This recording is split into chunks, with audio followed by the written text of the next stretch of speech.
আজকে আমাদের অধ্যায় 2 এর দ্বিতীয় ক্লাস। অধ্যায় 2 এ আমরা ব্যবসা উদ্যোগ এবং উদ্যোক্তা সম্পর্কে জানব। প্রথম ক্লাসে আমরা এই অধ্যায়ের প্রথম অংশ থেকে পড়েছি। এবার আমরা ব্যবসা উদ্যোক্তার গুণাবলী থেকে শুরু করব। আজকে আমরা ব্যবসা উদ্যোক্তার গুণাবলী সম্পর্কে জানব। এর পাশাপাশি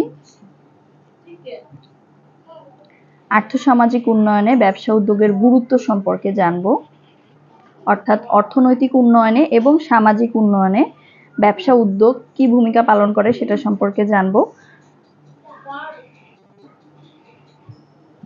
এর পাশাপাশি ব্যবসা উদ্যোগ গড়ে ওঠার অনুকূল পরিবেশগুলো কি কি, কোন কোন অনুকূল পরিবেশে ব্যবসা উদ্যোগ গড়ে ওঠে সেটা সম্পর্কে জানব।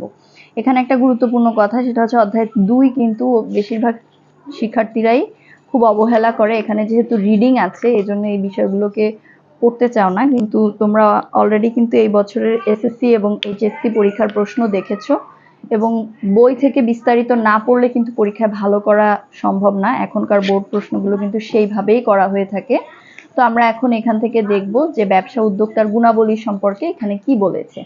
Qualities of a business entrepreneur. ব্যবসা উদ্যোগের বৈশিষ্ট্য আলোচনা থেকে উদ্যোক্তার গুণাবলী সম্পর্কে বেশ ধারণা লাভ করা যায়। অনেকে মনে করেন উদ্যোক্তাগণ জন্মগতভাবেই উদ্যোক্তা, অর্থাৎ জন্মসূত্রেই তিনি বহু ব্যক্তিগত গুণের অধিকারী হন, যা তাকে উদ্যোক্তা হিসেবে খ্যাতি লাভ করতে সহায়তা করে। বর্তমান সময়ে অবশ্য শিক্ষা, প্রশিক্ষণ এবং সুযোগ সুবিধা প্রদানের মাধ্যমে উদ্যোক্তা সৃষ্টি করা যায়। অর্থাৎ এখানে একটু বর্তমানের ব্যতিক্রমধর্মী চিত্রের কথা তুলে ধরেছে যে শিক্ষা, প্রশিক্ষণ এবং সুযোগ সুবিধা প্রদানের মাধ্যমে বহু উদ্যোক্তা সৃষ্টি করা যায়। একজন উদ্যোক্তার প্রধান প্রধান গুণগুলো হচ্ছে এগুলো, অর্থাৎ একজন সাধারণ ব্যক্তিকেও যদি আপনি সঠিক শিক্ষা দেন এবং প্রশিক্ষণ প্রদান করেন আর তাকে ব্যবসা গড়ে তোলার জন্য যথেষ্ট সুযোগ সুবিধা প্রদান করেন, তাহলেই আপনি এক সফল উদ্যোক্তা তৈরি করতে পারবেন। এখানে উদ্যোক্তার কি কি গুণাবলী সম্পর্কে বলেছে, এই গুণাবলীগুলো আমাদেরকে কিন্তু মনে রাখতে হবে। এই গুণাবলীগুলো আমরা একদম বারবার পড়ে লিখে ফেলবো। শুরুতে বলেছে আত্মবিশ্বাস, অর্থাৎ তার নিজের উপরে বিশ্বাস থাকতে হবে। স্বাধীন চেতা মনোভাব, স্বাধীনভাবে কাজ করার মনোভাব থাকতে হবে। আর আরেকটু বলে নিই, আমি এখানে প্রত্যেকটা গুণাবলী আমি একটু ব্যাখ্যা করে দিব যাতে করে আমরা সহজেই এগুলো মনে রেখে লিখতে পারি। কারণ একজন উদ্যোক্তার গুণাবলীগুলো কি কি এটা কিন্তু আমাদের সিকিউতে অনেক সময় আসতে পারে। সিকিউতে কিভাবে আসবে, একজন সফল উদ্যোক্তা সম্পর্কে বলবে উদ্দীপকে, আমাদেরকে বলার পরে বলবে যে এই উদ্যোক্তাদের বা সফল উদ্যোক্তাদের কি কি গুণাবলী থাকে ব্যাখ্যা করো। তখন আমাদেরকে পয়েন্ট আকারে এগুলো লিখতে হবে এবং অবশ্যই পয়েন্ট আকারে আমরা লিখবো, তাহলে ভালো নাম্বার পাওয়া যাবে। আর খুব ভালো হয় যদি প্রত্যেকটা পয়েন্ট আমরা 1 থেকে 2 লাইনে ব্যাখ্যা করতে পারি। আর ব্যাখ্যা করার জন্য কিন্তু আমাদেরকে এটা বুঝতে হবে যে এই পয়েন্টে কি বলা হচ্ছে। এজন্যই আমি একটা একটা করে বলে দিচ্ছি। আত্মবিশ্বাস বলতে নিজের উপরে বিশ্বাস থাকা, যে সে একটা সফল ব্যবসা প্রতিষ্ঠা করে পরিচালনা করে সফল হতে পারবে, এই আত্মবিশ্বাসটা তার থাকতে হবে। স্বাধীন চেতা মনোভাব, অর্থাৎ স্বাধীনভাবে কাজ করার মনোভাব থাকতে হবে। অনেকেই আছে ঝুঁকি নিয়ে সাহস করে স্বাধীনভাবে কাজ করতে ভয় পায়, এরকম হলে কিন্তু ব্যবসা উদ্যোক্তা হওয়া যাবে না। উদ্যম, কাজের উদ্যম থাকতে হবে। সাংগঠনিক ক্ষমতা, সাংগঠনিক ক্ষমতা বলতে সে একটা ব্যবসা যে পরিচালনা করবে, এই ব্যবসা পরিচালনা করার জন্য বেশ কিছু সাংগঠনিক গুণাবলীর প্রয়োজন হয়। আপনি আপনার কর্মীদেরকে পরিচালিত করবেন, তারপর আপনি এত বড় একটা ব্যবসা পরিচালনা করার জন্য আপনাকে বিভিন্ন দেনাদার পাওনাদার সহ বাইরের অনেক পক্ষের সঙ্গে ডিল করতে হবে। এই ধরনের বিষয়গুলো মেনটেন করার মতন যে ক্ষমতা, সেটাই সাংগঠনিক ক্ষমতা। সাহস, ঝুঁকি নেওয়ার সাহস থাকতে হবে, নতুন কাজ করার সাহস থাকতে হবে, ভয় পেলে চলবে না। অধ্যাবসায়, বারবার লেগে থাকতে হবে, একটা কাজ একবার ব্যর্থ হলে ছেড়ে দেওয়া যাবে না, বারবার চেষ্টা করতে হবে এবং একসময় এভাবেই সফল ব্যবসা কিন্তু প্রতিষ্ঠিত হয়। সংবেদনশীলতা, সংবেদনশীলতা বলতে এখানে বোঝাচ্ছে যে ব্যবসার যে গুরুত্বপূর্ণ বিষয়গুলো আছে সেই গুরুত্বপূর্ণ বিষয়ে সঠিকভাবে সিদ্ধান্ত নেওয়ার যে ক্ষমতা সেটা। একাগ্রতা, কাজের প্রতি একাগ্রভাবে লেগে থাকা, একটা কাজ অনবরত চেষ্টা করা এবং প্রতিনিয়ত ব্যবসার পেছনে সময় দিয়ে ব্যবসাকে সফল করার জন্য চেষ্টা করা। নমনীয়তা, নমনীয়তা বলতে তার আচরণের নমনীয়তা বোঝাচ্ছে এখানে। তার মধ্যে দাম্ভিকতা থাকা যাবে না, বা তার আচরণ হতে হবে সব ধরনের পক্ষের সাথে সে মানিয়ে চলতে পারবে এই ধরনের। এরপরে হচ্ছে সৃজনশীলতা, সৃজনশীলতা মানে নতুন নতুন জিনিস সৃষ্টি করার ক্ষমতা। যেহেতু ব্যবসা মানেই নতুন আইডিয়া, নতুন পণ্য, নতুন জিনিস, এই জন্য সৃজনশীলতা থাকতে হবে একজন উদ্যোক্তার মধ্যে। উদ্ভাবনী শক্তি, অর্থাৎ নতুন কিছু উদ্ভাবন করার শক্তি থাকতে হবে। কাস্টমারদের বা গ্রাহকদের সমস্যা কিভাবে সমাধান করা যায়, কিভাবে নতুন প্রোডাক্ট বের করা যায়, এই ধরনের উদ্ভাবনী শক্তি থাকতে হবে। কঠোর পরিশ্রম করার ক্ষমতা, অবশ্যই পরিশ্রম করতে হবে। পরিশ্রম করতে না পারলে ব্যবসা কখনো দাঁড় করানো যায় না। আপনি 9টা থেকে 5টা এই শিডিউল ডিউটিতে যদি অভ্যস্ত হন, এর বাইরে আপনি বাকি সময় যদি আরাম আয়েশে কাটাতে চান, তাহলে আপনি একজন সফল উদ্যোক্তা হতে পারবেন না। কারণ সফল উদ্যোক্তা হতে হলে অফিস টাইমের বাইরে, ওই যে বলে না যে উদ্যোক্তা মানে একজন স্বাধীন ব্যক্তি, ইচ্ছা মতন চলবে, কোনো কাজ থাকবে না, অফিসের মতন এত প্রেশার থাকবে না। আসলে বিষয়টা সম্পূর্ণ ভিন্ন। ব্যবসার শুরুর দিকের সময়টাতে কঠোর পরিশ্রম করতে হয়, কারণ তখন ব্যবসা দাঁড় করানোর জন্য একজন উদ্যোক্তাকে অনেক ধরনের ভূমিকা পালন করতে হয়। সেজন্য কঠোর পরিশ্রম করার ক্ষমতা থাকতে হবে, ঝুঁকি গ্রহণের ক্ষমতা। যেহেতু ব্যবসায় বিভিন্ন পরিস্থিতিতে ঝুঁকি নিতে হয়, তো ঝুঁকি নিতে ভয় পাওয়া যাবে না, ঝুঁকি গ্রহণ করার ক্ষমতা থাকতে হবে। নেতৃত্ব দানের যোগ্যতা, ব্যবসায় যারা কর্মী বাহিনী আছে বা ব্যবসায় একজন উদ্যোক্তার অধীনস্থ যারা আছে তাদেরকে সঠিকভাবে নেতৃত্ব প্রদান করার ক্ষমতা থাকতে হবে। পুঁজি সংগ্রহের ক্ষমতা, ব্যবসার জন্য যেহেতু তার টাকার প্রয়োজন বা মূলধনের প্রয়োজন, সবসময় যে এই মূলধনটা তার জন্য রেডি থাকবে এরকম কিন্তু না, তাকে অনেক উৎস থেকে অনেকভাবে এটা সংগ্রহ করতে হবে।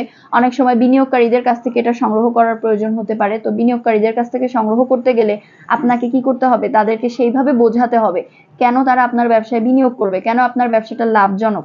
এই বিষয়গুলো সঠিকভাবে বোঝানোর মাধ্যমেই কিন্তু আপনাকে পুঁজি সংগ্রহ করতে হবে। আপনি কাউকে গিয়ে বললেন আর সে সাথে সাথে পুঁজি দিয়ে দিল আপনাকে ব্যবসা করার জন্য, এত সহজ কিন্তু ব্যবসা না। এজন্য একজন উদ্যোক্তাকে অবশ্যই পুঁজি সংগ্রহের ক্ষমতা থাকতে হবে উদ্যোক্তার মধ্যে। কৃতিত্ব অর্জনের আকাঙ্ক্ষা, মানে একটা ব্যবসা সফল হলে সেই সফলতার কৃতিত্ব কিন্তু একজন উদ্যোক্তাই পায়।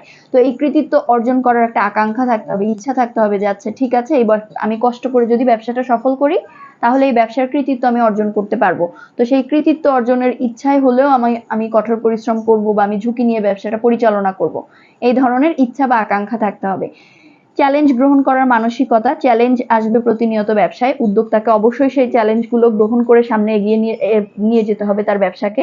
তো সেই মানসিকতা থাকা লাগবে। আর ব্যর্থতা থেকে শিক্ষা গ্রহণের মানসিকতা, যেটা খুবই গুরুত্বপূর্ণ একটা পয়েন্ট, কারণ ব্যর্থতা থেকে প্রত্যেকটা মানুষেরই শেখার বিষয় আছে, আর একজন ব্যবসায়ীর জন্য বা উদ্যোক্তার জন্য তো আরো বেশি আছে। তো প্রত্যেকটা ব্যর্থতা থেকে একজন উদ্যোক্তাকে শিখতে হবে যে আমি এখান থেকে কি কি নতুন বিষয় জানলাম, এটা খুব গুরুত্বপূর্ণ একটা বিষয়। তো একজন ব্যবসা উদ্যোক্তার গুণাবলীর মধ্যে এই জিনিসগুলো আমাদেরকে মনে রাখতে হবে। এখান থেকে সবগুলো পয়েন্ট আমরা যদি ব্যাখ্যা না করি তাহলে সবগুলো পয়েন্ট চাইলে আমরা দিতে পারি সৃজনশীলে, আর যদি আমরা ব্যাখ্যা করি প্রত্যেকটা পয়েন্টের 1-2 লাইন করে ব্যাখ্যা করি তাহলে আমাদের এতগুলো পয়েন্ট না দিলেও চলবে, 7-8টা পয়েন্ট দিলেও চলবে। তো এখানে আমাদেরকে এই পয়েন্টগুলো মনে রাখতে হবে যে একজন উদ্যোক্তার কি কি গুণাবলী রয়েছে। এখন উদ্যোক্তার গুণাবলীগুলো সম্পর্কে এখানে আসলে একটু ব্যাখ্যা করা হয়েছে যে এই উদ্যোক্তার গুণাবলীগুলো যে বলেছে এগুলো কি বোঝাচ্ছে। সবল উদ্যোক্তাগণ দেশে বিরাজমান অর্থনৈতিক সুযোগ সুবিধাগুলো চিহ্নিত করে তা বাণিজ্যিক উদ্দেশ্যে ব্যবহার করতে সক্ষম হয়।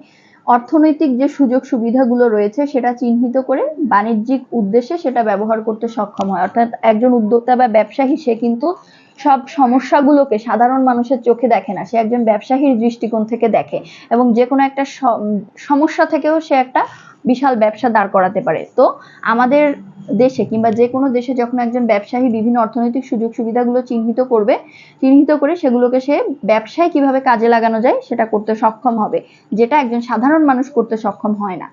শিল্প উন্নয়নের জন্য সরকার প্রদত্ত সুযোগের ব্যবহারে তারা দক্ষতার পরিচয় দেয়। শিল্প উন্নয়নের জন্য প্রত্যেকটা দেশের সরকার কি করে, বিভিন্ন ধরনের সুযোগ প্রদান করে থাকে, সেই সুযোগগুলো ব্যবহার করার দক্ষতা তার থাকবে। তারা অভীষ্ট লক্ষ্যে পৌঁছানোর জন্য সীমিত সম্পদের মধ্যে পরিকল্পনা তৈরি করেন। সীমিত সম্পদের মধ্যেও তারা অনেক বেশি সম্ভাবনা দেখে সেটা পরিকল্পিতভাবে ব্যবহার করতে পারে এবং তা বাস্তবায়নের জন্য যথোপযুক্ত পদক্ষেপ গ্রহণ করে। অর্থাৎ এখানে এই লাইনের অর্থ দাঁড়াচ্ছে যে অল্প কিছুর মধ্যেও তারা অনেক কিছু খুঁজে পায়। সফল উদ্যোক্তাগণ বিচার বিশ্লেষণের মাধ্যমে সিদ্ধান্ত নেন। যে কোনো বিষয়ে বিচার বিশ্লেষণ করে তারা সিদ্ধান্ত গ্রহণ করেন, হুট করে কোনো সিদ্ধান্ত নেন না। ব্যবসায়িক সিদ্ধান্ত নেওয়ার জন্য অনেক ধরনের ডেটা, অনেক ধরনের ইনফরমেশন ক্যালকুলেশন করে বা হিসাব নিকাশ করে তারপরে সিদ্ধান্ত নিতে হয়, কারণ একটা সিদ্ধান্ত মানে লাখ লাখ কোটি কোটি টাকার বিষয়। এজন্য সিদ্ধান্ত বাস্তবায়নের পথে বাধাগুলো আগে থেকে তারা অনুমান করে এবং সেগুলো মোকাবেলার ব্যবস্থা গ্রহণ করে।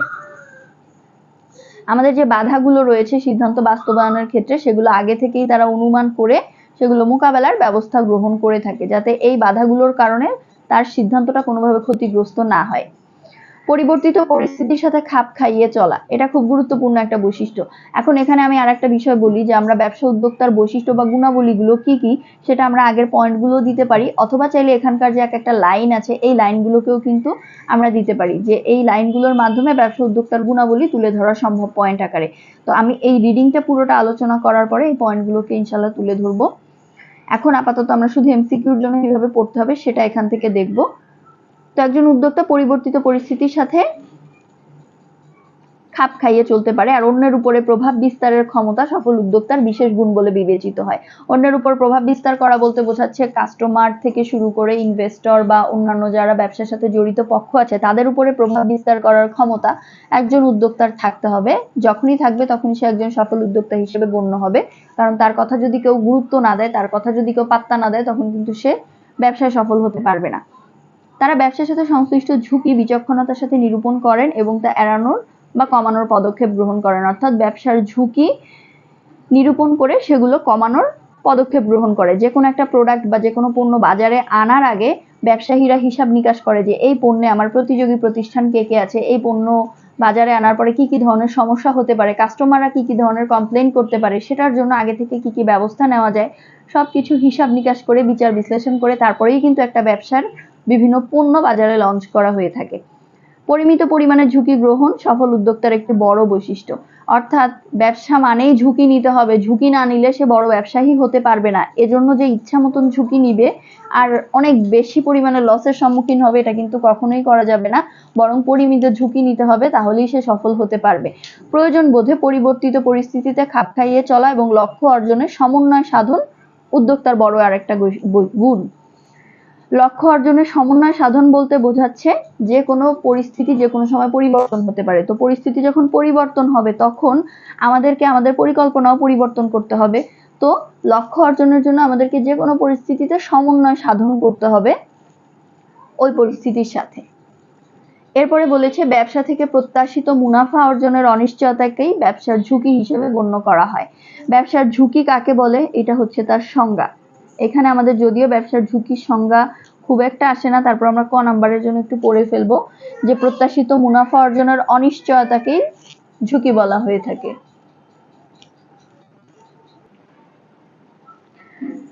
এরপরে বলেছে একজন সফল উদ্যোক্তা পূর্বেই ঝুঁকির সম্ভাব্য কারণ এবং মাত্রা অনুমান করেন এবং সেগুলো মোকাবেলা করার প্রস্তুতি গ্রহণ করেন।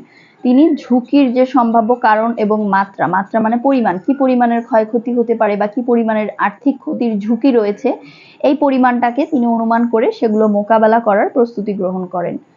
সফল উদ্যোক্তা গতিশীল নেতৃত্ব দানের অধিকারী হয়ে থাকেন। গতিশীল নেতৃত্ব বলতে বোঝাচ্ছে, নেতৃত্ব মানে হচ্ছে কর্মী বাহিনী সহ অধীনস্থ সকলকে নেতৃত্ব প্রদান করা, আর গতিশীল নেতৃত্ব মানে হচ্ছে ধারাবাহিকভাবে নেতৃত্ব প্রদান করা এবং পরিবর্তিত সকল পরিস্থিতিতে নেতৃত্ব প্রদান করার ক্ষমতা। সফল উদ্যোক্তা পুঁজি সংগঠন প্রতিষ্ঠানের জন্য অর্থ সংস্থান ও তার যথোপযুক্ত ব্যবহার নিশ্চিত করেন। পুঁজি সংগঠন মানে হচ্ছে গিয়ে মূলধনের ব্যবস্থা করা, প্রতিষ্ঠানের জন্য অর্থ সংস্থান মানে টাকার ব্যবস্থা করা এবং সেই টাকার যথোপযুক্ত ব্যবহার বা সঠিক ব্যবহারটা তিনি নিশ্চিত করেন। তিনি প্রতিষ্ঠানের বস্তুগত ও জনসম্পদের পূর্ণ ব্যবহার করতে দক্ষতার পরিচয় দেন। বস্তুগত এবং জনসম্পদ, বস্তুগত মানে ব্যবসা প্রতিষ্ঠানে বা ব্যবসায় যে সকল বস্তুগত জিনিসপত্র রয়েছে, ম্যাটেরিয়ালস যেটাকে বলা হয়ে থাকে, এবং জনসম্পদ বলতে কর্মী বাহিনী, এদের পূর্ণ ব্যবহার করতে দক্ষতার পরিচয় দেন। অর্থাৎ একজন ব্যবসায়ী বা একজন উদ্যোক্তা কিন্তু ব্যবসায় বিদ্যমান সকল ধরনের সম্পদের যথাযথ ব্যবহার করেন। ব্যবস্থাপনার কৌশল সম্পর্কে সফল উদ্যোক্তা গভীর জ্ঞান রাখেন। ব্যবস্থাপনার কৌশল মানে পরিকল্পনা থেকে শুরু করে বিভিন্ন নিয়ন্ত্রণ পর্যন্ত বিভিন্ন ধরনের যে ব্যবস্থাপনার কার্যাবলী রয়েছে, পরিকল্পনা, সংগঠিতকরণ, কর্মী সংস্থান, নেতৃত্ব, প্রেরণা, নিয়ন্ত্রণ, এই সকল কার্যাবলীতে অনেক ধরনের আসলে কৌশল রয়েছে, যে সকল কৌশল অবলম্বন করলে ব্যবসায় সফল হওয়া যায়। তো একজন উদ্যোক্তা ব্যবস্থাপনার এই কৌশলগুলো সম্পর্কে গভীর জ্ঞান রাখেন এবং সেগুলোকে বাস্তবায়ন করার সক্ষমতাও রাখেন। প্রচলিত প্রযুক্তির সাথে নতুন প্রযুক্তির সমন্বয় সাধন করা সম্পর্কে সফল উদ্যোক্তার ধারণা সময় উপযোগী। প্রচলিত প্রযুক্তির সাথে নতুন নতুন যত প্রযুক্তি রয়েছে সেগুলোর সমন্বয় সাধন করে সেগুলো ব্যবসায় ব্যবহার করাটাও এটা ব্যবসা উদ্যোক্তার একটা গুণাবলী। উদ্ভাবনী শক্তির বলে তারা উৎপাদন প্রক্রিয়ার নতুন উন্নয়ন কৌশল গ্রহণ এবং তা ব্যবহার করেন। তারা শিল্প উদ্যোগের নব নব দিগন্ত উন্মোচন করেন।